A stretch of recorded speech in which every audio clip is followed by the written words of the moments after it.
Ambika cotton. अब उसमें हुआ क्या था, कल बाजार बंधन का अपडेट आया कि एक लार्ज ट्रेड हुआ, उसमें विजय केडिया साहब जो अपने चैनल पे आते हैं है ना, बढ़िया मार्केट्स के बारे में बढ़िया गाने भी गाते हैं, उन्होंने कल 40,000 शेयर्स खरीदे। और उसके बाद मैंने सोचा चलो लूं नहीं लूं, फिर फाइनली डिसाइड किया नहीं लेते, चलो छोड़ देते हैं। और हालांकि खबरों में तो था, और आज देखिए क्या मूव आ रहा है अंबिका कॉटन में। अब वो 18-19% के उछाल के साथ इस समय मेरे ख्याल से किसी वक्त अपर लॉक की तरफ बढ़ता हुआ वो स्टॉक आपको नजर आएगा। तो बहुत बढ़िया मूव उस विजय कोडिया साहब की बाइंग के रिपोर्टिंग के बाद इस स्टॉक में देखने को मिल रहा है। और ये जो टिक्स आ रहे हैं आज के, ये इसके हाईएस्ट लेवल्स 52 हफ्तों के हाईज हैं जिसके आसपास ये स्टॉक, और ये कल भी 10% का मूव दिखा चुका है उस लार्ज ट्रेड के बाद, और उसके ऊपर आज 20% के या 18-19% का उछाल।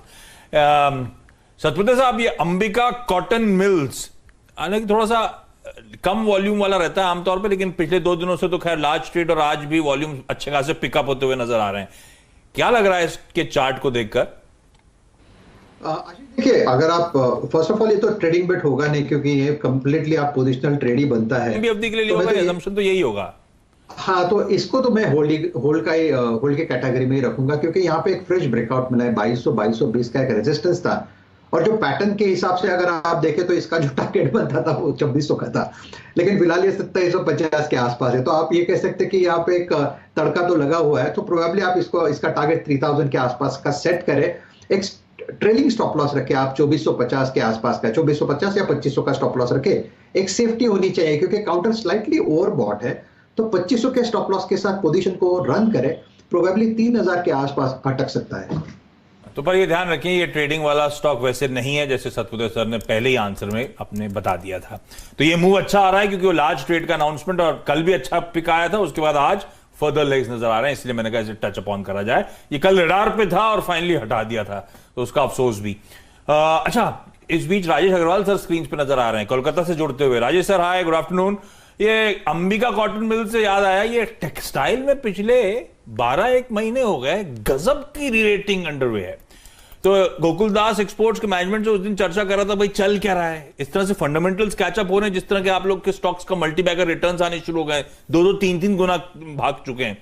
तो कह रहे थे भाई चाइना +1 पॉलिसी का कुछ फायदा है, कंपनीज आ रही हैं, ऑर्डर बुकिंग्स बेहतर हो रही हैं, तो कुछ बहुत तो हो रहा है। पर इस तरह का क्या बदलाव हो रहा है टेक्सटाइल में कि इस तरह की तेजी, इस तरह का उछाल, और क्या अभी भी जूस है इस टेक्सटाइल स्पेस की रैली में?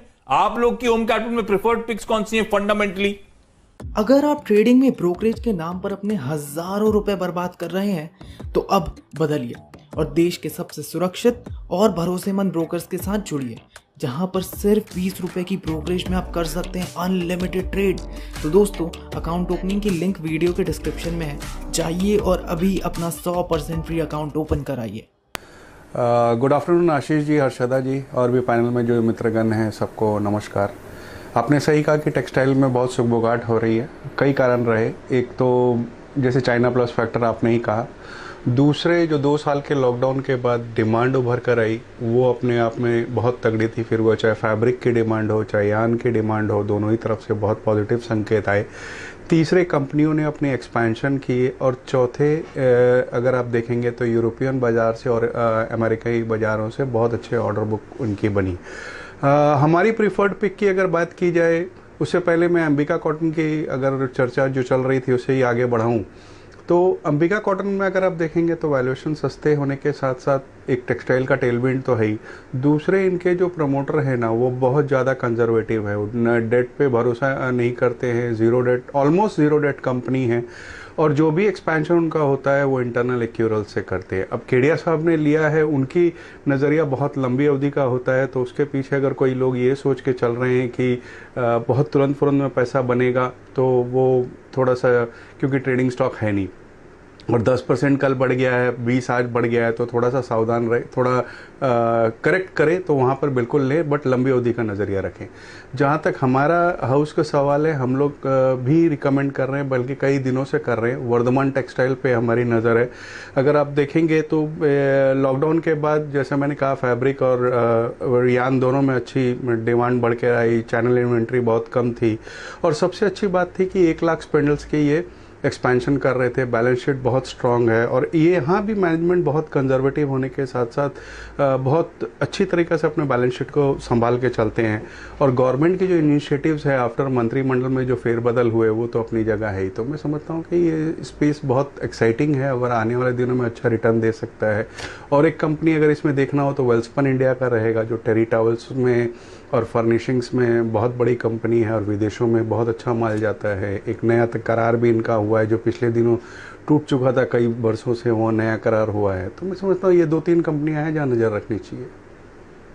ओके, तो कई सारी अपॉर्चुनिटीज, वर्धमान टेक्सटाइल है, कई अपॉर्चुनिटीज है, वेल्सपन जैसी कंपनियां हैं, लेकिन अंबिका कॉटन मिल्स और आज ये 400 रुपए की बढ़त दिखाकर ब्लू स्काई जोन में आ चुका है।